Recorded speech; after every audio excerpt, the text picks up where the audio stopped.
Hello, welcome back for another Shoutcast. This time I have an older game, and I think this was a tournament game. I'm not absolutely sure, but either way, it's 1 versus 1. And it's Romek on location 2 against Mexican Titable on location 4. If this was a tournament game, it was one of the many failed tournaments, so there's really no point in even calling it a tournament game.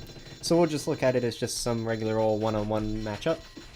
And it's quite balanced, actually. Mexican T. I'm not so sure how good he was back in this day, but he's a very skilled player, one of the best out there. And of course, Romek being number 1, number 2, around in that area.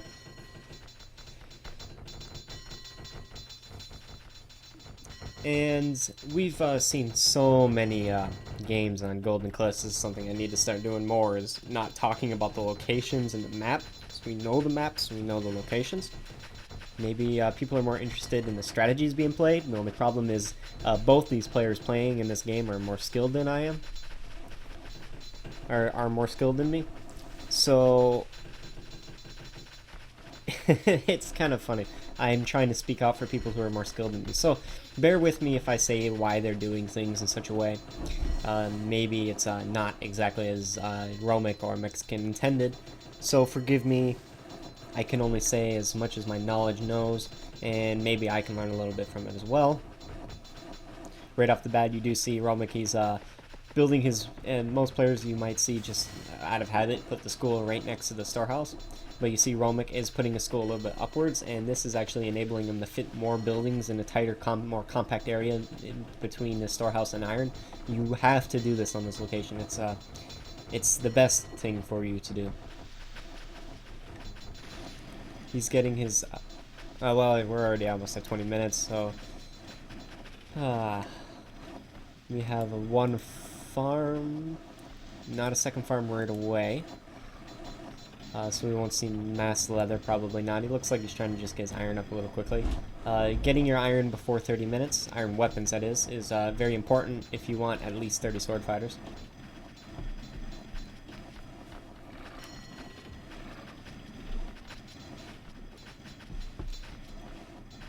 And even on Golden Cliffs, it's important to get your iron going before 30 minutes. Obviously, the start is a little bit slower, but it's not too big of a difference in the long run.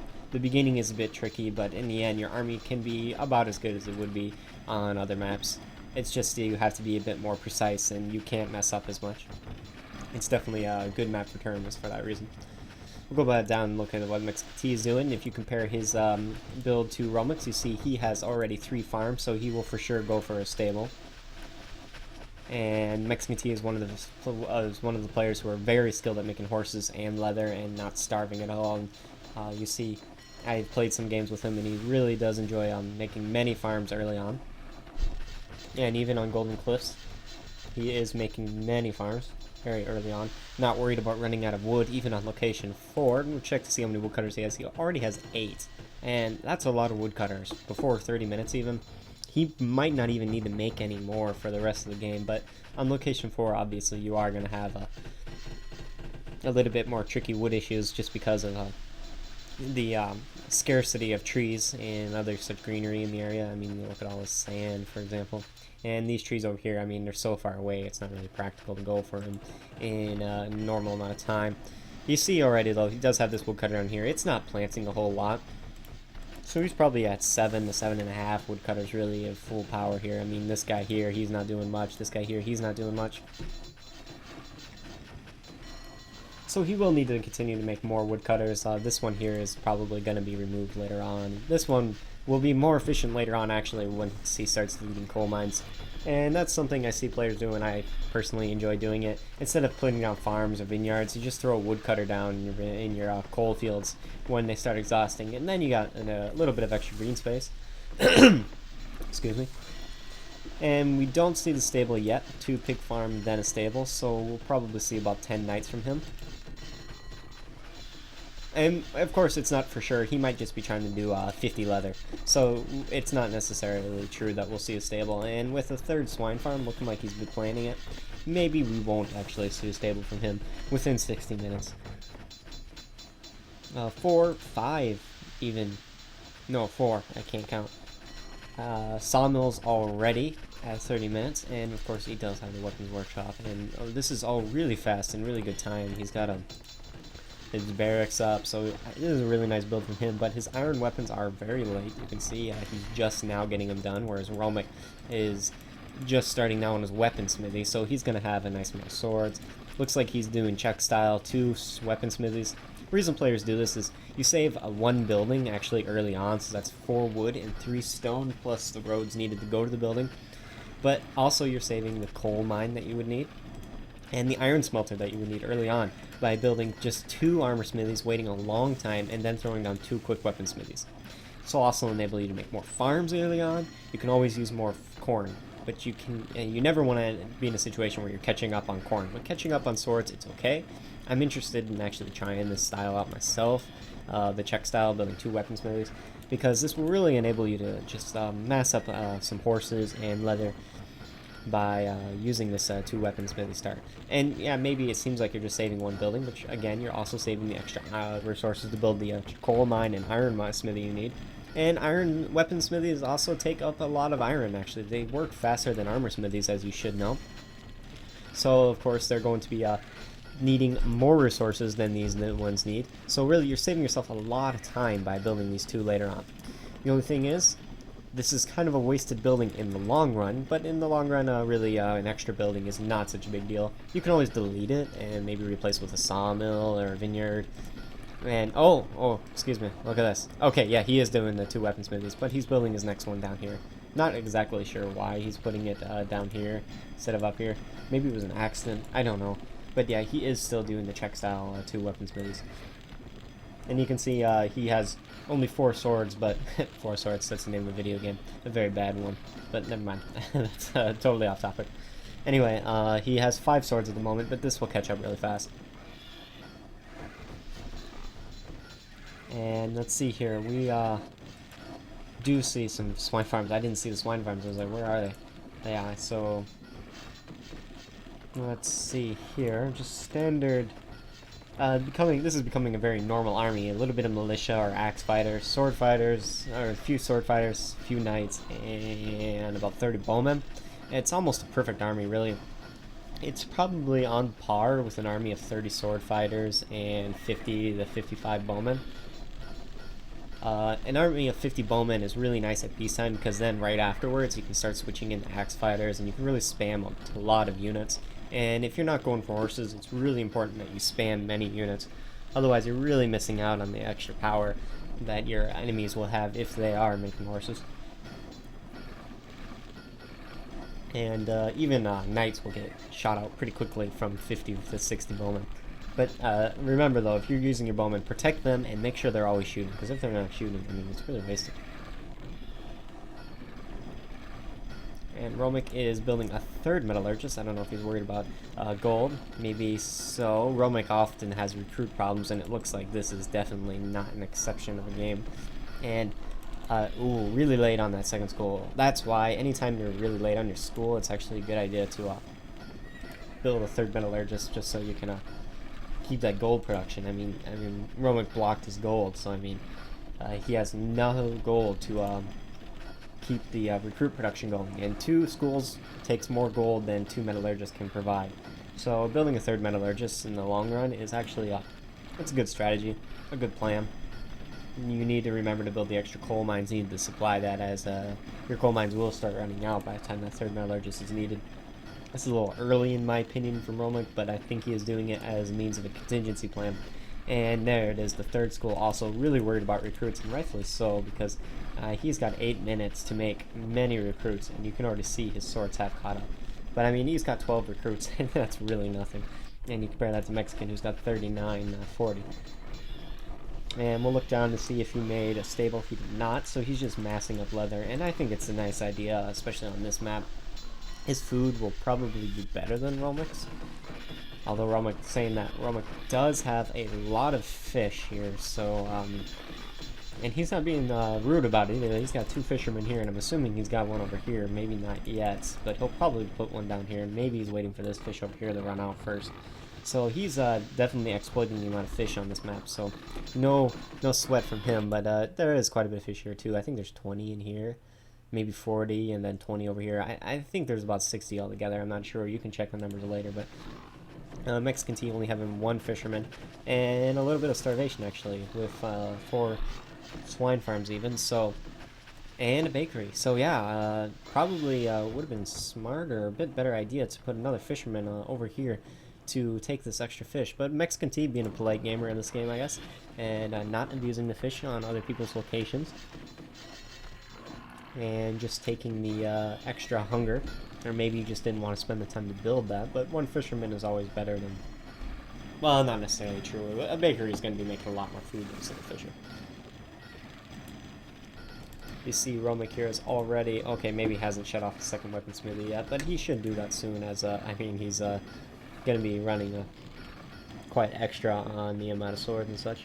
And my goodness, that's actually quite a bit of melee here. I'm going to make sure I have this game paused.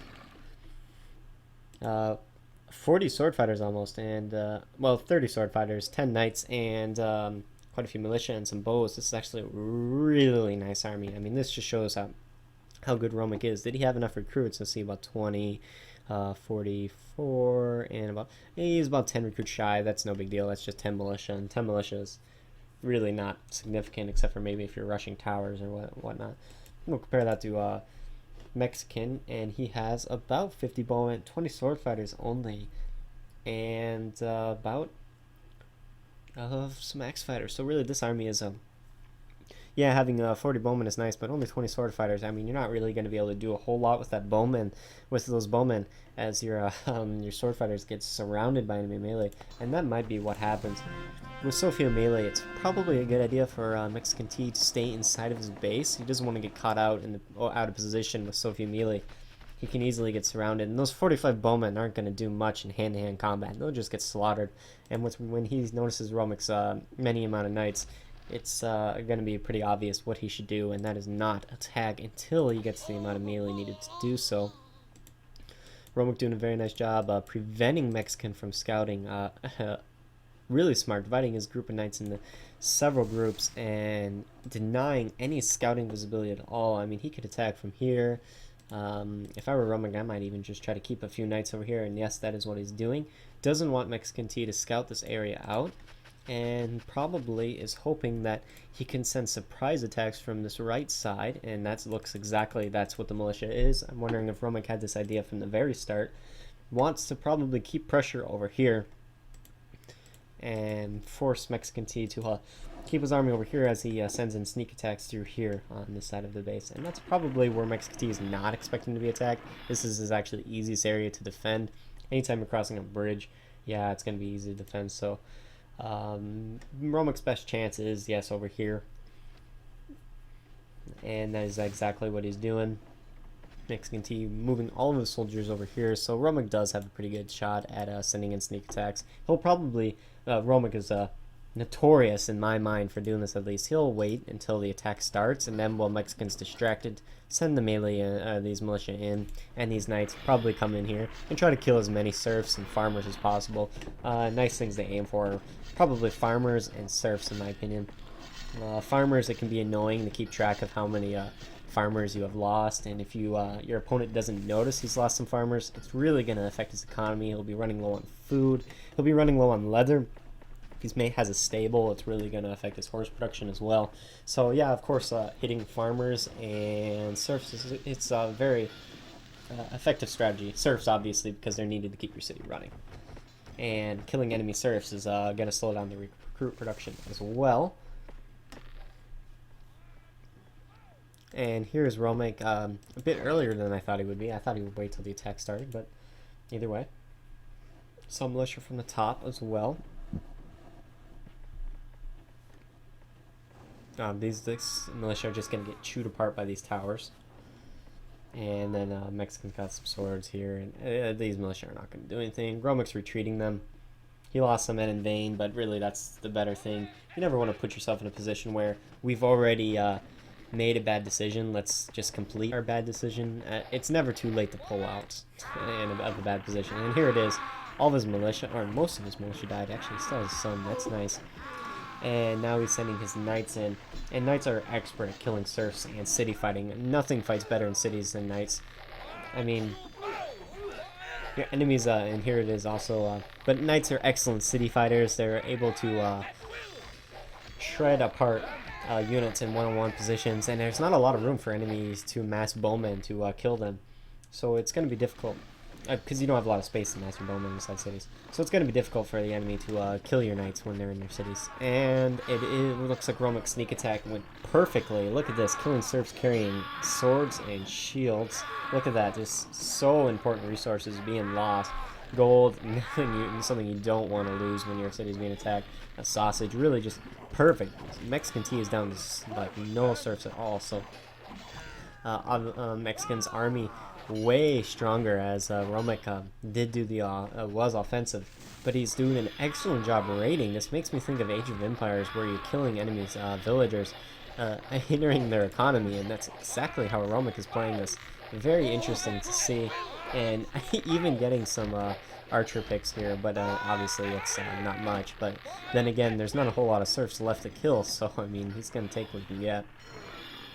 Down to 13 serfs, and look at that, killing even iron bars now, and just really just picking everything off. Don't kill the hungry miner. Well, I'll go ahead and do it now, but invincible miner.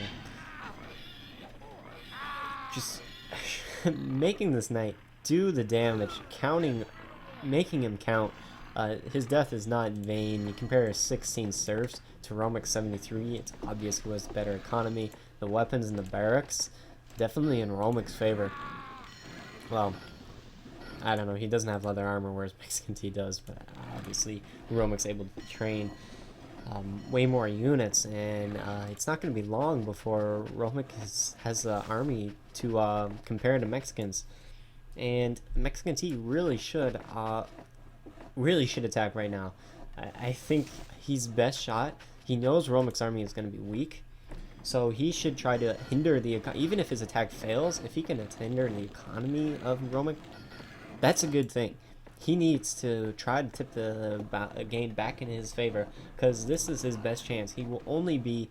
He knows his economy is not as good as Romek's. Even if Romek was starving to death, his economy would still be better.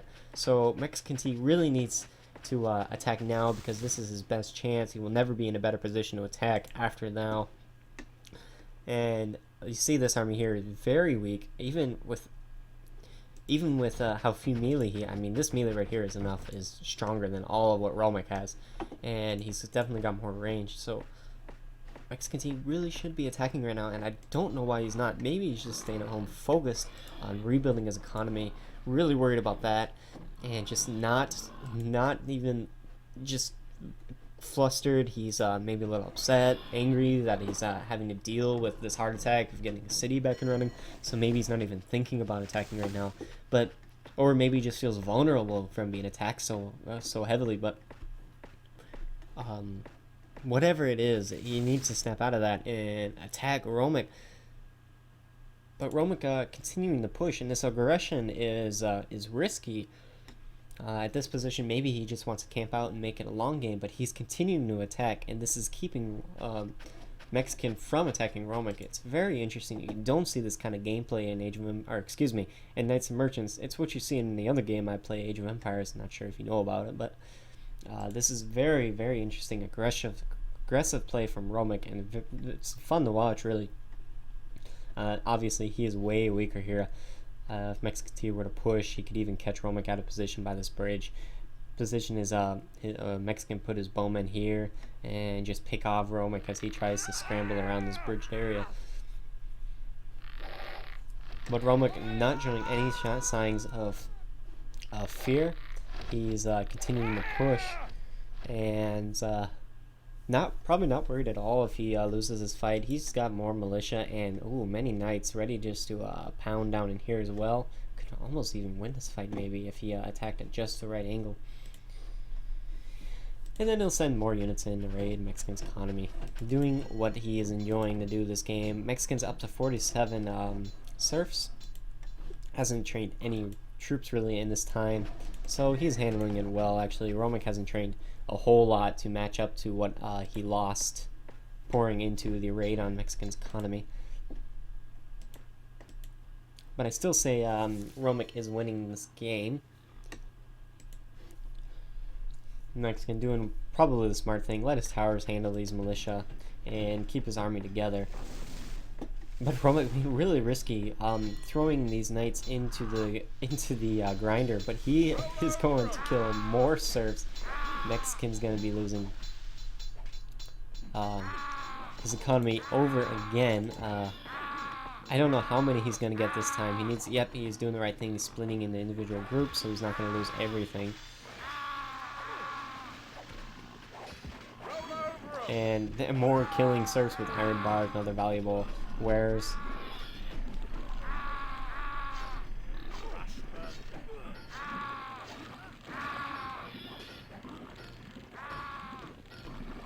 And actually, Romek, at this position, he really should have kept his knights and put him in a 3-to-1 situation, putting 3 serfs or knights at one edge of a building, so then they would fight one-on-one.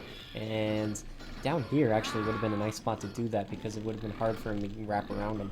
Or maybe over here on the other side of his coal.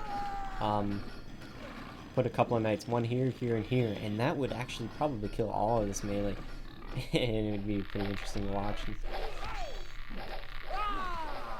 Romek fighting here, actually doing a pretty good job attacking, and I don't know if he was outnumbered because Mexican did send some melee over to help protect his base, but he's down to 19 serfs again, and Romek is sending more melee into Mexican's economy, and he's not going to get a whole lot of rest from this. He still has no food, so his towers are out of order, and no serfs to replenish these towers either.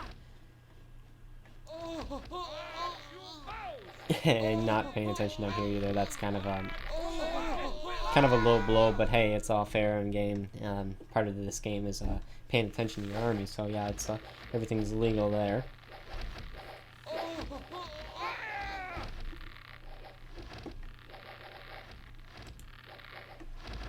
And the recruit coming back, but not having any food, so he's refusing to throw stones. He's on strike. He doesn't care if he gets killed. He's sending a message to his overlord saying, hey, if I don't get food, I don't care if I die in this siege. I'm not going to assist you if I'm hungry. And there we have it. That is definitely the end of the game. Mexican is not able to hold off the streaming units of Romek. Look at all these units lost and just the wares produced. It's probably going to be fairly obvious at what time. Yeah, you see Mexican's economy was stronger, but then when he got attacked,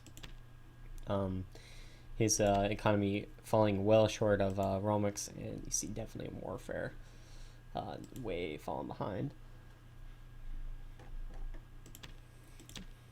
And there you have it. Pretty fun game to watch, actually. I enjoyed it myself, and I hope you did as well. And I'll see you around for more Shoutcasts. Have a good one.